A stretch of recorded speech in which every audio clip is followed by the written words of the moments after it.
Hi friends, welcome back to cultural valley YouTube channel. ಇವತ್ತು ಈ video ಏನಿದೆ ಅಂದ್ರೆ ಮೇಯ್ನು ಕೇರಳ ತಯ್ಯಂನ ನೋಡ್ಬೋದು ನಾವು ಈ ವಿಡಿಯೋದಲ್ಲಿ. ಸೊ ಇಲ್ಲಿ ಇವಾಗ ನಾವು ಕೇರಳ ತಯ್ಯಂಗೆ ಸ್ಟಾರ್ಟ್ ಮಾಡಿದೀವಿ ಹೋಗಕ್ಕೆ. ಬೆಂಗಳೂರಿಂದ ಹೋಗ್ತಾ ಇದೀವಿ ನಾವು. ಇಲ್ಲಿ ನೋಡ್ಬೋದು ನೀವು, ಏನು ಬೆಂಗಳೂರಲ್ಲಿ ಇಷ್ಟೊಂದು ಫಾಗ್ ಇದೆಯಾ ಅಂತ. ಅಲ್ಲ, ಇದು ಆಲ್ರೆಡಿ ನಾವು ಬೆಂಗಳೂರಿಂದ ಕೂರ್ಗ್ ರೋಡ್ ಅಲ್ಲಿ ಇದೀವಿ. ಕೇರಳದಲ್ಲಿ ನಾವು north part of the Kerala ಹೋಗ್ತಾ ಇರೋದು ತಯ್ಯಂ ನೋಡಕ್ಕೆ. ಅಲ್ಲಿಗೆ ಹೋಗ್ಬೇಕಂತಂದ್ರೆ north part of the Kerala ಬಂದ್ಬಿಟ್ಟು ತಳಸಿರಿ ಅನ್ನೋ ಜಾಗದಲ್ಲಿ ನಾವು ತಯ್ಯಂನ ನೋಡಕ್ ಹೋಗ್ತಾ ಇರೋದು. ಸೊ ಆ ತಳಸಿರಿ ಮತ್ತೆ ಕೂರ್ಗ್ ಮೇನ್ ರೋಡ್ ಇದು. ನಾವೇನ್ ಇವಾಗ ನೋಡ್ತಾ ಇದೀವಿ ಫಾಗ್ ಎಲ್ಲ, ಅದು ತಳಸಿರಿ ಕೂರ್ಗ್ ಮೇನ್ ರೋಡ್ ಅದು. ನಮಗೂ ಆಶ್ಚರ್ಯ ಆಯ್ತು, ಏನಪ್ಪಾ ಇದು ಸಮ್ಮರ್ ಅಲ್ಲಿ ಇಷ್ಟೊಂದು ಫಾಗ್ ಇದೆ ಅಂತ. ಸೊ ನಾವೆಲ್ಲ ನಿಂತ್ಕೊಂಡಲ್ಲಿ ಕಾರಿಂದ ಈಚೆ ಇಳಿದ್ಬಿಟ್ಟು ಫಾಗ್ ನ ಎಂಜಾಯ್ ಮಾಡ್ತಾ ಇದೀವಿ. ಇವರೆಲ್ಲ ನಮ್ ಫ್ರೆಂಡ್ಸ್. ನೋಡ್ಬೋದು, ಫುಲ್ ಫಾಗ್ ಕವರ್ ಆಗಿದೆ ಅಲ್ಲಿ.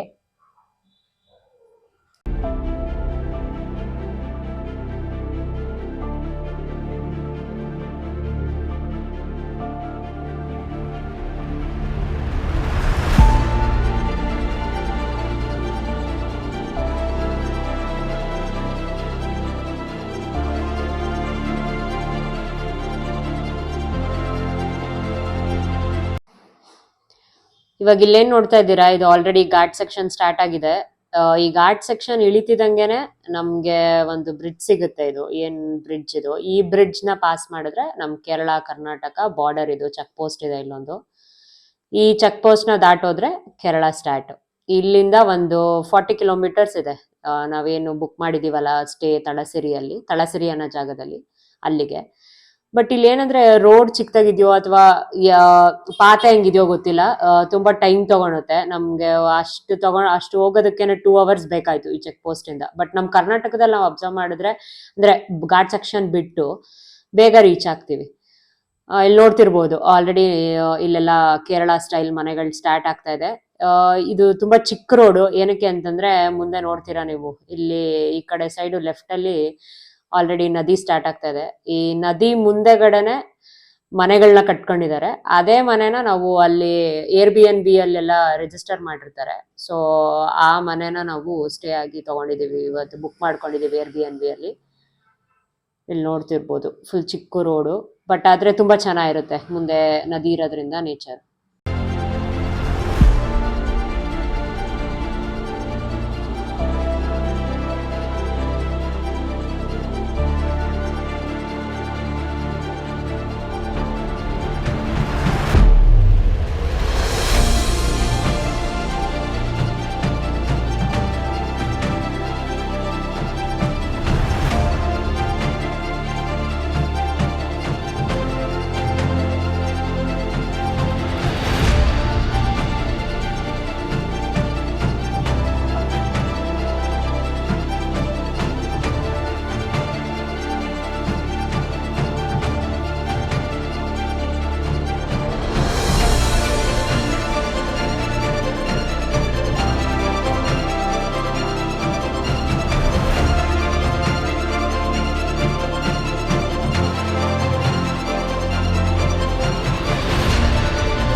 ನಾವು ಕೇರಳ ನಾರ್ತ್ ಪಾರ್ಟಲ್ಲಿರೋ ತಳಸಿರಿಗೆ ಬಂದಿದ್ದೀವಿ.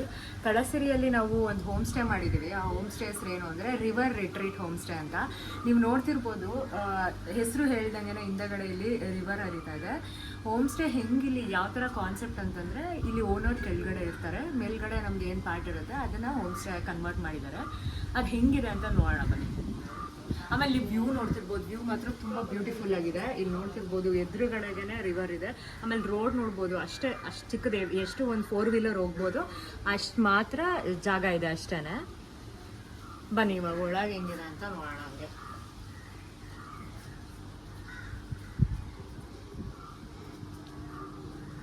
ಇದು front view of the home stay. ಓಕೆನಾ, ಇಲ್ಲಿ ಕಾಣ್ತಾ ಇರೋದು. ಇಲ್ಲಿ ಬಂದರೆ ನಿಮಗೆ ಇಲ್ಲೊಂದು ಸೋಫಾ ಇಟ್ಟಿದ್ದಾರೆ, ಇಲ್ಲಿ ಕುತ್ಕೊಂಡು ವ್ಯೂ ನೋಡ್ಬೋದು. ಅದ್ರ ಪಕ್ಕ ಇಲ್ಲಿ ಹಂಗೆ ಸ್ಲಿಪ್ಪರ್ ಸ್ಟ್ಯಾಂಡ್ ಕೊಟ್ಟಿದ್ದಾರೆ.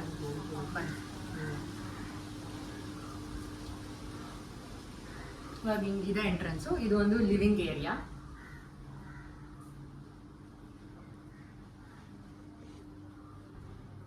ಇಲ್ಲಿ ಒಂದು ಸೋಫಾ ಸೆಟ್ಟು ಮತ್ತೆ ಒಂದು ದಿವಾನ ಹಾಕಿದ್ದಾರೆ. ಮತ್ತೆ ಇಲ್ಲೊಂದು ಟಿವಿ ಇದೆ. ಬನ್ನಿ, ಇದು ಒಂದು ಲಿವಿಂಗ್ ಏರಿಯಾ. ಇಲ್ಲಿಂದ ಇದು ಮಾಡಿರೋದು ನಾವು 2 ಬೆಡ್ರೂಮ್ ಸ್ಟೇ. ಸೊ 2 ಬೆಡ್ರೂಮ್ಸ್ ಕೊಟ್ಟಿದ್ದಾರೆ. ಈ ಕಡೆ ಬಂದರೆ ಇದು ಏನು ನೋಡ್ತಿದ್ದೀರಾ, ಇಲ್ಲಿ ಕೆಳಗಡೆ ಅವ್ರು ಇರ್ತಾರೆ, ಓನರು.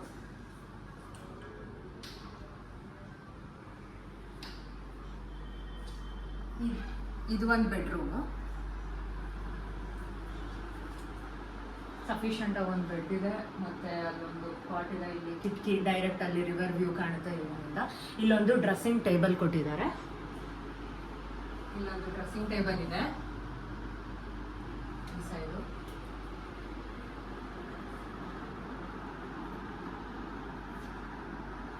ಹಿಂಗೆ ಬಂದರೆ ಇಲ್ಲಿ ನಿಮಗೆ ಲಗೇಜ್ ಇಟ್ಕೊಳ್ಳೋದಕ್ಕೆ ಕಬೋರ್ಡ್ ಇದೆ. ಇಲ್ಲಿ ಲಗೇಜ್ ಇಟ್ಕೊಳ್ಳೋ ಕಬೋರ್ಡು, ಮತ್ತು ಇಲ್ಲೊಂದು ಅಟ್ಯಾಚ್ ವಾಶ್ರೂಮ್ ಇದೆ ಅಷ್ಟೇ. ಇದೊಂದು ಬೆಡ್ರೂಮು. ನೆಕ್ಸ್ಟ್ ಹಂಗೆ ಬಂದರೆ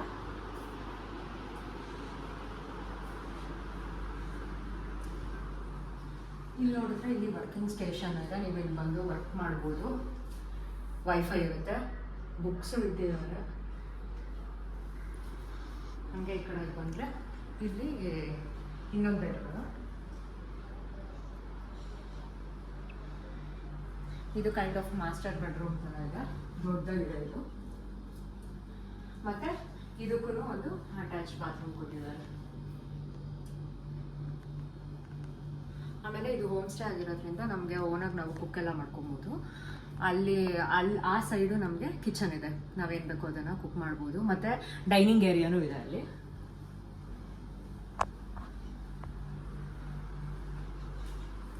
ಇಲ್ಲಿ ನೋಡ್ಬೋದು, ಫ್ಯಾಮಿಲಿಯಲ್ಲ ತುಂಬ ಚೆನ್ನಾಗಿದೆ, ಅಥೆಂಟಿಕ್ ಆಗಿ.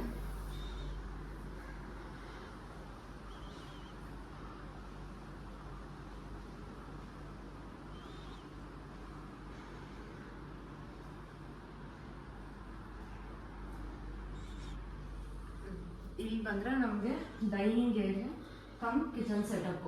ಕಿಚನ್ ಫುಲ್ ಕಂಪ್ಲೀಟ್ ಆಗಿದೆ. ರೆಫ್ರಿಜರೇಟರ್ ಇದೆ, ಓವನ್ ಇದೆ, ವಾಷಿಂಗ್ ಮಿಷಿನ್ ಇದೆ, ನಾವಿಲ್ಲ ಅದು ವಾಶ್ ಮಾಡ್ಕೊಬೋದು. ಮತ್ತು ವಾಟರ್ ಫಿಲ್ಟರ್ ಇದೆ. ಫುಲ್ಲು ಕಿಚನ್ ಸೆಟಪ್ ಇದೆ, ನಾವೇನು ಬೇಕೋ ಅದನ್ನು ಕುಕ್ ಮಾಡ್ಕೊಬೋದು. ಮತ್ತು ಅಲ್ಲೊಂದು ಸೋಫಾ ಕಮ್ ಬೆಡ್ ಒಂದು ಹಾಕಿದ್ದಾರೆ. ಇದು entire kitchen and dining setup. ಇಷ್ಟು ನಮಗೆ ಪ್ರೊವೈಡ್ ಮಾಡಿರೋದು. ಅವರು ಕೆಳಗಡೆ ಓನರ್ ಇರ್ತಾರೆ. ತುಂಬ ಚೆನ್ನಾಗಿದೆ. ಮೇಯ್ನ್ ಏನಂತಂದರೆ ಇಲ್ಲಿ ಹೈಜೀನ್ ತುಂಬ ಚೆನ್ನಾಗಿದೆ. ಸೇಮ್ ಆ್ಯಸ್ ನಮ್ಮ ಮನೆ ಹೇಗಿರುತ್ತೋ ಅದೇ ಥರನೇ ಇಲ್ಲೂ ಇದೆ.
ಇವಾಗ ನಾವಿಲ್ಲಿ ಸ್ಟೇಗೆ ಮಧ್ಯಾಹ್ನ ಬಂದ್ ರೀಚ್ ಆದ್ವಿ. ಅದಾದ್ಮೇಲೆ 4 ಗಂಟೆಗೆ ತಯ್ಯಂ ಸ್ಟಾರ್ಟ್ ಆಗುತ್ತೆ. ಇಲ್ಲಿ ಏನಂದ್ರೆ ನಾರ್ತ್ ಪಾರ್ಟ್ ಆಫ್ ದ ಕೇರಳದಲ್ಲಿ ಎಲ್ಲಾ ದೇವಸ್ಥಾನಗಳಲ್ಲೂ ಈ ಸೀಸನ್ ಅಲ್ಲಿ ಏನಿರ್ಬೋದು ಅಕ್ಟೋಬರ್ ಇಂದ ಮೇವರೆಗೂ ಈ ತಯ್ಯಂ ಅನ್ನ ಪರ್ಫಾರ್ಮೆನ್ಸಸ್ ನ ಎಲ್ಲಾ ದೇವಸ್ಥಾನಗಳಲ್ಲೂ ಸ್ಟಾರ್ಟ್ ಮಾಡ್ತಾರೆ. ನಾವಿವಾಗ ಭಗವತಿ ಅಂತ ಒಂದು ಟೆಂಪಲ್ಗೆ ಹೋಗ್ತಾ ಇದೀವಿ, ತಳಸಿರಿಯಲ್ಲಿರೋ ಭಗವತಿ ಅಂತ ಟೆಂಪಲ್. ಈಗ ನಾವು ಸ್ಟೇ ಇಂದ ಹೊರಟಿದೀವಿ, ಇಲ್ಲಿಂದ ನಮ್ಗೆ 15 ಕಿಲೋಮೀಟರ್ಸ್ ಇದೆ ಅದು ಭಗವತಿ ಅಂತ ಟೆಂಪಲ್.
ಸೊ ಇದೆಲ್ಲ ದೈವಗಳಿರೋ ಸ್ಥಾನ ಅಂತ ನಂಬ್ತಾರೆ ಇಲ್ಲಿ ಜನ. ಸೊ ಇವಾಗ ನಾವೆಲ್ಲರೂ ಭಗವತಿ ಟೆಂಪಲ್ಗೆ ಹೋಗ್ತಾ ಇದೀವಿ. 4 ಕರೆಕ್ಟ್ ಆಗಿ ಸ್ಟಾರ್ಟ್ ಆಗುತ್ತೆ ತಯ್ಯಂ ಪರ್ಫಾರ್ಮೆನ್ಸಸ್. ಇದು ಹೆಂಗೆ ಅಂದ್ರೆ ಇವಾಗ ಸಂಜೆ 4 ಸ್ಟಾರ್ಟ್ ಆದ್ರೆ ಇನ್ ನಾಳೆ ಬೆಳಗಿನ ಜಾವ 4 ಗಂಟೆವರೆಗೂ ನಡೀತಾ ಇರುತ್ತೆ. ಬೇರೆ ಬೇರೆ ಬೇರೆ ತಯ್ಯಂ ಅವತಾರಗಳು ಇಲ್ಲಿ ಪರ್ಫಾರ್ಮೆನ್ಸಸ್. ಒಂದೊಂದು ತಯ್ಯಮ್ಮು 2 ಅವರ್ ಪರ್ಫಾರ್ಮೆನ್ಸ್ ಮಾಡ್ತಾರೆ. ಸೊ ಆ 2 ಅವರಲ್ಲಿ ಅವ್ರ ಮೇಲೆ ದೈವ ಒಲಿಯುತ್ತೆ ಅಂತ ಇಲ್ಲಿಯವ್ರ ನಂಬಿಕೆ. ಈಗ ಫಸ್ಟ್ ನೋಡ್ತಿರ್ಬೋದು, ಈ ದೈವ ಬಂದ್ಬಿಟ್ಟು ಮುತ್ತಪ್ಪನ್ ತಯ್ಯಂ ಅಂತ ಕರೀತಾರೆ ಇದನ್ನ. ಇದು ಜಾಸ್ತಿ ಏನಂತಂದ್ರೆ ನಾನು ಆಗ್ಲೇ ಹೇಳ್ದಂಗೆ ಈ ತಯ್ಯಂ ಎಲ್ಲ ನಾರ್ತ್ ಪಾರ್ಟ್ ಆಫ್ ದ ಕೇರಳದಲ್ಲಿ ಮಾಡೋದ್ರಿಂದ ಕಣ್ಣೂರ್ ಅನ್ನೋ ಜಾಗದಲ್ಲಿ ಇಲ್ಲಿ ಈ ದೈವನ ಮುತ್ತಪ್ಪನ್ ತಯ್ಯಂ ಅಂತ ಕರೀತಾರೆ. ಆಮೇಲೆ ಇಲ್ಲಿ ನೋಡ್ತಿರ್ಬೋದು, ಇವ್ರು ವೇಷಭೂಷಣಗಳನ್ನ ಮಾಡೋದಕ್ಕೇನೆ ಒಂದು 8 ಅವರ್ ಏನೋ ತಗೊಂತಾರೆ. ಈ ವೇಷಭೂಷಣ ಹಾಕೊಂಡು ಮತ್ತೆ ಫೇಸ್ ಪೇಂಟಿಂಗು ಅದನ್ನೆಲ್ಲ ಹಾಕೊಂಡು ರೆಡಿ ಆಗಕ್ಕೇನೆ ಒಂದು 8 ಅವರ್ ಬೇಕು. ಈ ತಯ್ಯಂ ಏನಂದ್ರೆ ಎಲ್ಲ mix of culture, like dance ಆಗಿರ್ಬೋದು, ಮತ್ತೆ ಈ ಪೇಂಟಿಂಗ್ ಏನು ಅವರು ಮಾಡ್ತಾರೆ ಅದು ಒಂದು ಆರ್ಟ್ ಅಲ್ವಾ, ಅದು ಎಲ್ಲ ಸೇರಿ ಮಿಕ್ಸ್ ಆಫ್ ಕಲ್ಚರ್ ತರ. ಅದ್ರ ಜೊತೆಗೆ ಅವ್ರ ಮೇಲೆ ದೈವಂ ಒಲಿಯುತ್ತೆ ಅಂತ ಇಲ್ಲಿ ಜನದ ನಂಬಿಕೆ. ಆಮೇಲೆ ಈ ಮುತ್ತಪ್ಪನ್ ತಯ್ಯಂ ಏನ್ ನೋಡ್ತಾ ಇದ್ದೀರಲ್ಲ, ಇದೇ ಒಂದು ಮೇನ್ ದೈವ ಇಲ್ಲಿ. ಇದ್ರ ಮೇಲೆ ದೈವ ಒಲ್ದು ಇದು ಜನಗಳಿಗೆ ಬ್ಲೆಸ್ಸಿಂಗ್ ಮಾಡುತ್ತೆ ಅಂತ ಇಲ್ಲಿ ಜನ ನಂಬೋದು. ಫಸ್ಟ್ ಮುತ್ತಪ್ಪಂ ದೈವದಿಂದನೇ ಸ್ಟಾರ್ಟ್ ಆಗೋದು ತಯ್ಯಂ. ಇಲ್ಲಿ ಅದ್ರ ಜೊತೆಗೆ ಏನಂತಂದ್ರೆ ಚಂಡೆ ನುಡಿಸ್ತಾ ಇರ್ತಾರೆ ಅದು ಕುಣಿಯೋದಕ್ಕೆ. ಅದು ಆ ಚಂಡೆ ಪ್ರಕಾರ ಕುಣಿತಾ ಹೋಗುತ್ತೆ. ಮತ್ತೆ ಇವ್ರು ಏನಂತಂದ್ರೆ ಈ ತಯ್ಯಂ ಮುಗಿಯೋವರ್ಗುನು ಅವ್ರು ಏನು ಸೇವ್ಸಲ್ಲ, ನೀರಾಗಿರ್ಬೋದು, ನೀರ್ನು ಸೇವ್ಸಲ್ಲ. ಬಟ್ ಅವ್ರ ಏನಂತಂದ್ರೆ ನೀರ ಅಂತ ಕೇಳಿರ್ತಾರೆ ಎಲ್ಲಾರು, ಅದು ಏನೋ ವಿಶಿಷ್ಟ ದೈವಕ್ಕೆ ಅಂತ ಅಂದ್ಬಿಟ್ಟು ಅದನ್ನ ಮಾತ್ರ ಅವರು ಸೇವಿಸ್ತಾ ಇರ್ತಾರೆ. ಈಗೇನ್ 4 ಗಂಟೆಗೆ ಅವ್ರು ಸ್ಟಾರ್ಟ್ ಮಾಡ್ತಾರ ಪರ್ಫಾರ್ಮೆನ್ಸು, ಇನ್ ನಾಳೆ ಬೆಳಗಿನ ಜಾವ 4 ಗಂಟೆವರೆಗೂ ಅವ್ರು ನೀರ ಮಾತ್ರ ಸೇವಿಸಿ ಅದ್ರಲ್ಲೇ ಅವರು ಕುಣಿತಾ ಇರ್ತಾರೆ. ಸೊ ಇದು ಏನಂತಂದ್ರೆ 400ಕ್ಕೂ ಹೆಚ್ಚು ತಯ್ಯಂಗಳಿದೆ ನಾವು ನೋಡ್ಬೋದು. ಬಟ್ ಇಲ್ಲಿ ನಾವೇನ್ ನೋಡಿದ್ದು ಅಂದ್ರೆ ಒಂದ್ 5-6 ತಯ್ಯಂಗಳನ್ನ ನಾವಿಲ್ಲಿ ನೋಡ್ಬೋದು. ಒಂದೊಂದು ದೈವಸ್ಥಾನಗಳಲ್ಲಿ ಒಂದೊಂದ್ ತರ ವಿಭಿನ್ನ ತಯ್ಯಂಗಳನ್ನ ನಡೆಸ್ತಾ ಇರ್ತೀವಿ. ಈಗ ನೋಡ್ಕೊಂಡು ಹೋಗೋಣ ಬನ್ನಿ ಒಂದೊಂದು.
ഊട്ടിന് ആവശ്യമായ പ്രസാദ ഊട്ടിന് ആവശ്യമായ അരി ചില ഭക്തജനങ്ങൾ സംഭാവന ചെയ്തതായി അറിയിക്കുന്നു.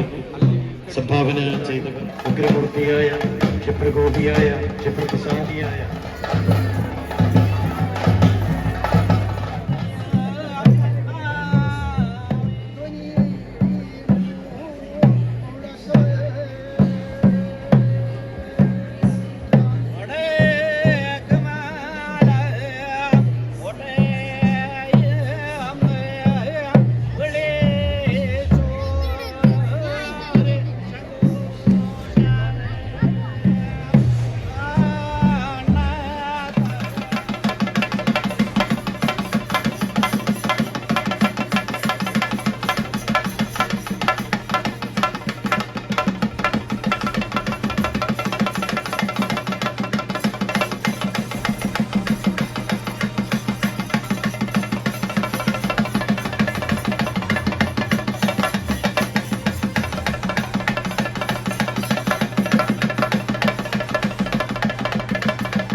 ಇವಾಗ ನಾವು ರಾತ್ರಿ ಏನ್ ಟೈಮ್ ನೀವು ಎಲ್ಲ ನೋಡ್ದಂಗೆ ರಾತ್ರಿ ನೋಡ್ಕೊಂಬಂದು ಬೆಳಗ್ಗೆ ರಿಲ್ಯಾಕ್ಸ್ ಮಾಡ್ತಾ ಇದೀವಿ. ರಾತ್ರಿ ಸುಮಾರು ಅದು ಮುಗಿಯೋದ್ 4 ಗಂಟೆ ಆಯ್ತು. ಬಟ್ ನಾವು ಒಂದ್ 2 ಗಂಟೆ 2:30 ಹಂಗೆ ವಾಪಸ್ ಸ್ಟೇಗ್ ಬಂದ್ವಿ. ಇವಾಗ ಎದ್ದು ಎಲ್ಲ ರಿಲ್ಯಾಕ್ಸ್ ಮಾಡ್ತಾ ಇದೀವಿ. ಈ ವ್ಯೂ ನೋಡ್ತಿರ್ಬೋದು. ಈ ವ್ಯೂ ಇಂದಾನೆ ಅರ್ಧ ಫುಲ್ಲು ಏನೇನ್ ಸ್ಟ್ರೆಸ್ ಇರುತ್ತೆ ನಮ್ಗೆ ಎಲ್ಲ ಆರಾಮಾಗೆ ರಿಲ್ಯಾಕ್ಸ್ ಮಾಡ್ಬೋದು ಕುತ್ಕೊಂಡು. ಸೊ ರಿಲ್ಯಾಕ್ಸ್ ಮಾಡ್ತಾ ಇದೀವಿ.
ಆಮೇಲೆ ಬ್ರೇಕ್ಫಾಸ್ಟ್ ಬೆಳಗ್ಗೆ ನಾವೇ ಪ್ರಿಪೇರ್ ಮಾಡ್ಕೊಂಡಿದ್ವಿ, ಎಲ್ಲೂ ಹೊರಗಡೆ ಹೋಗಿರ್ಲಿಲ್ಲ.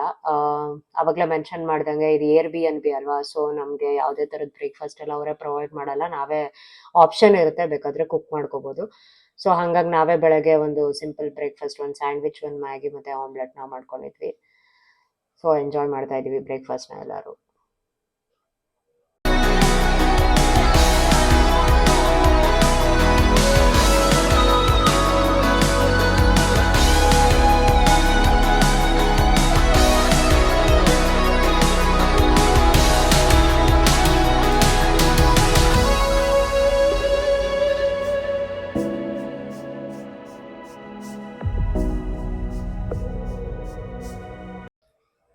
ಇವಾಗ ಇಲ್ಲಿ ನೋಡ್ತಿರ್ಬೋದು ನಮ್ಮ ಸ್ಟೇ ಮುಂದೆ ಏನ್ ನದಿ ಇದೆಯಲ್ಲ, ಅಲ್ಲಿ ಬೆಳಗ್ಗೆ ಹೊತ್ತು ಫಿಶಿಂಗಿಗೆ ಬರ್ತಾರೆ.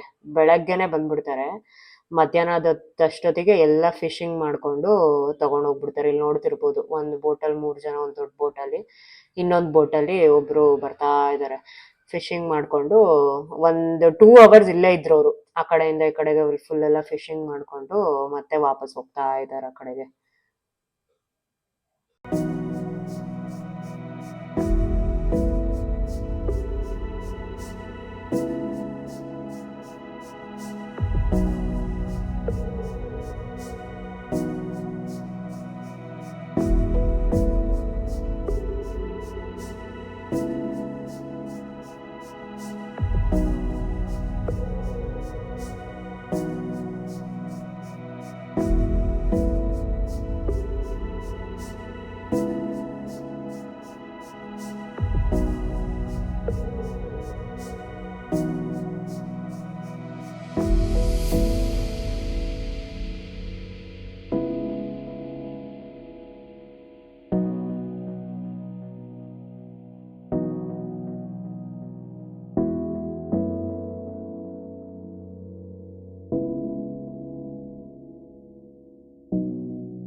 ನೆಕ್ಸ್ಟ್ ನಾವು ನೆಕ್ಸ್ಟ್ ಡೇ ಮಾರ್ನಿಂಗ್ ಅವಾಗಲೇ ತೋರಿಸ್ದಂಗೆ ರಿಲ್ಯಾಕ್ಸ್ ಮಾಡ್ಕೊಂಡು ಟಿಫನ್ ಮಾಡಿ ನೆಕ್ಸ್ಟ್ ಅಲ್ಲೇ ಕಣ್ಣೂರಲ್ಲಿ ಡ್ರೈವಿಂಗ್ ಬೀಚ್ ಅಂತ ಇದೆ.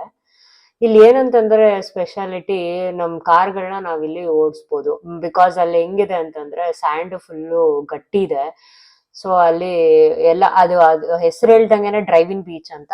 ಸೊ ಅಲ್ಲೆಲ್ಲಾರು ಕಾರ್ ಡ್ರೈವ್ ಮಾಡಕ್ಕೆ ಅಂತಾನೆ ಬರ್ತಾರೆ. ತುಂಬಾ ಚೆನ್ನಾಗಿರುತ್ತೆ, ಬೀಚ್ ಅಲ್ಲಿ ಕಾರ್ನ ಡ್ರೈವ್ ಮಾಡ್ಕೊಂಡು ಎಂಜಾಯ್ ಮಾಡ್ತಿರ್ತಾರೆ ಇಲ್ಲಿ.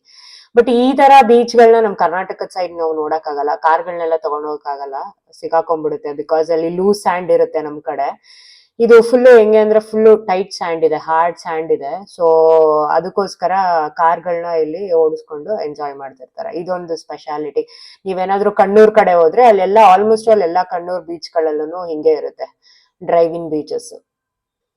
ಇಷ್ಟ ಇದನ್ನ ಮುಗಿಸ್ಕೊಂಡು ನಾವು ವಾಪಸ್ ಬ್ಯಾಂಗ್ಳೂರ್ ಕಡೆ ಹೊರಟ್ವಿ ಈ ಬೀಚ್ ನೋಡ್ಕೊಂಡು. ಸಂಡೇ ಆಫ್ಟರ್ನೂನ್ ಆಗಿತ್ತು. ಸೊ ನಾವು ಬೆಂಗಳೂರಿಗೆ ರೀಚ್ ಆಗೋ ಅಷ್ಟೊತ್ತಿಗೆನೆ ಸಂಡೇ ನೈಟ್ ಆಗಿತ್ತು. ಇಷ್ಟೇ ನಮ್ ಥೈಯಂ ಜರ್ನಿ.